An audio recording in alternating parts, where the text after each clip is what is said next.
Hi everybody, welcome to another video here on my channel. Today I'm going to just quickly run through the 7 show me questions that you're going to be asked.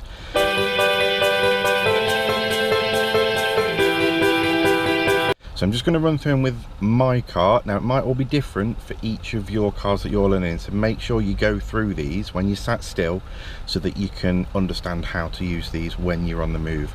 Now they're going to ask you these on your driving test whilst you're moving, so it's not going to be something that you're going to be sat still dealing with. You're going to actually be on the go trying to deal with these, and it's a very good reason for them, because all of the switches that they ask you to operate, all of the controls they ask you to operate whilst you're on the move, are all ones that in a real world situation you're not going to stop and try and deal with it. For example, your lights.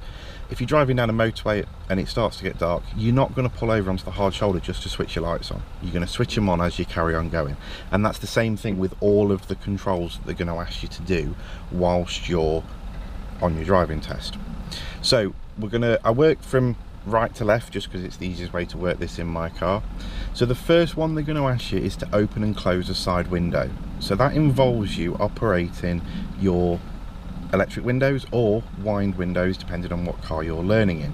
So what we're going to look at here is, it doesn't matter whether you open your driver's side, your passenger side, if you've got electric rear windows, doesn't matter if you open them, but all you're going to do is you're going to drop it down, and then when it's down you're going to bring it back up, and that's it.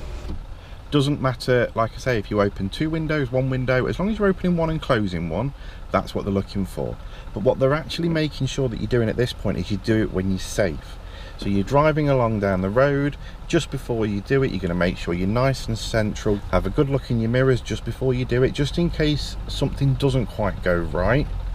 You want to make sure that you know what's going on around you before you do it. So it's a little check in your mirrors, opening the window whilst maintaining your position in the road, so we're not weaving to the left or to the right of the car, and we're keeping ourselves nice and safe. Next one is switch on your dipped headlights. So these are the headlights that you're going to drive around on at night most of the time. We're not talking about your main beam, full, bright, whatever you want to call it, your bigger, brighter lights. We're talking about your dipped headlights. Now this switch will either be on one of your, potentially on your indicator stick, or it will be a switch down on the dashboard.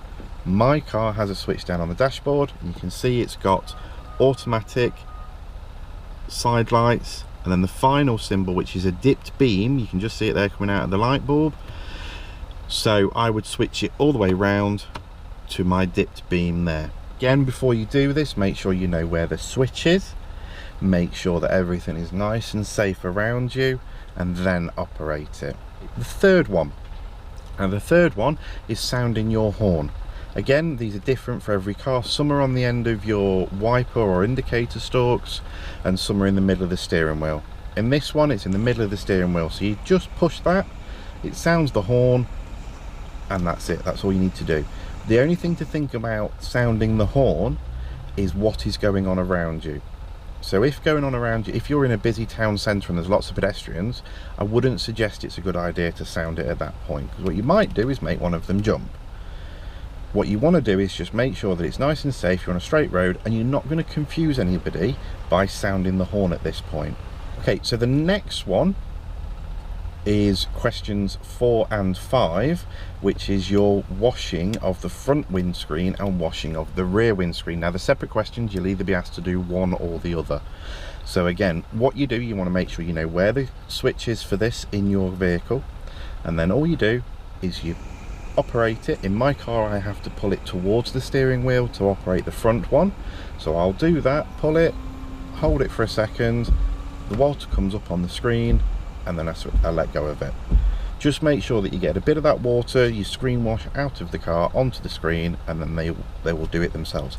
Your wipers should also stop after they've cleaned the windscreen. They might go once or twice again afterwards. It's not that you're doing anything wrong, it's just the car making sure that the windscreen's clear. The rear windscreen wiper, in my car I have to push the windscreen wiper stalk away from me, so I will do that and I'll press it, listening for the noise, little check to make sure it's actually washed it, and then I switch it off. final two questions of the show me questions are demist the front windscreen or demist the rear windscreen. And what we're talking about here is where you get that condensation, that mist, the fogging up on the inside of the windscreen. It can happen a lot if you've just come out of the rain and you sat in the car warming it up. You've got a lot of moisture in the car. Okay, so what we're going to do here is we're going to use the heating controls. So for the rear windscreen, you'll see the symbol is very similar to the one on the indicator stalk. And that one, when we press it, we'll get the orange light up above it. And the front windscreen is the curved one, just the same as on the wiper stalk as well for you. So you press it, get your light on, and then press it again to switch it off.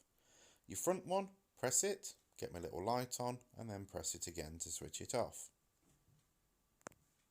Okay guys, so that's all I've got for the show me questions. I do hope this video has been helpful for you. If it has, do make sure you click that like button and put your thumbs up on it.